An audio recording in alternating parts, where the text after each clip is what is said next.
What's up with Kevin McCarthy losing his speakership here in the US? Why does Gaetz hate him so much? Is it actually possible, or is this just conservatives making noise? What happens if he is ousted? Won't someone Gaetz doesn't like just take his place? Answer: the right wing of the Republican Party, primarily the Freedom Caucus, were not interested in funding the government. They signaled at various points that they wanted cuts to lots of government spending, including Social Security and Medicare, funding for Ukraine, and wanted increased border spending. They never really coalesced around coherent demands, but were clear they wanted to shut the government down. With a few dozen hours to spare, the Speaker, McCarthy, put forward a clean CR, continuing resolution, that would fine the government for 45 days, less the funding for Ukraine.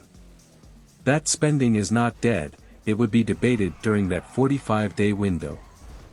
McCarthy did not have the votes within the Republican caucus to pass the CR, so by bringing it forward, he knew he would need cooperation from Democrats. In the view of the Freedom Caucus, that is less cooperation and more capitulation.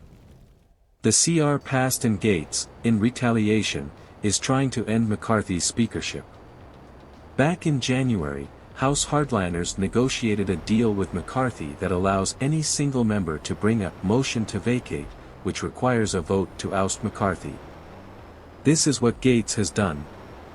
McCarthy did not have the votes to become Speaker. Originally, after more than a dozen votes, he cut a bargain with the Freedom Caucus to ensure their votes, and his speakership. It was a bit of a deal with the devil, where at any point the Freedom Caucus could throw him out of the speakership. So Gaetz has started the process, but it is questionable whether his caucus will actually vote to oust McCarthy. The margin is slim, just 4 votes, but there are no indications yet that Gaetz has the votes to actually oust McCarthy. If Gaetz does muster the votes, then it will be a full vote for Speaker like in January. It will likely take a number of votes again, which is embarrassing, to get a Speaker. There is the possibility that Democrats could vote for McCarthy, or vote present, in exchange for concessions, but he has not been a reliable partner. Debt ceiling - budget negotiations that he reneged on, so I would question whether they would throw him that lifeline. This is not a surprising act, but it does throw the House and the GOP into chaos. This could be particularly damaging as election season is starting to heat up, and this is not a ringing endorsement for the GOP's inability to govern.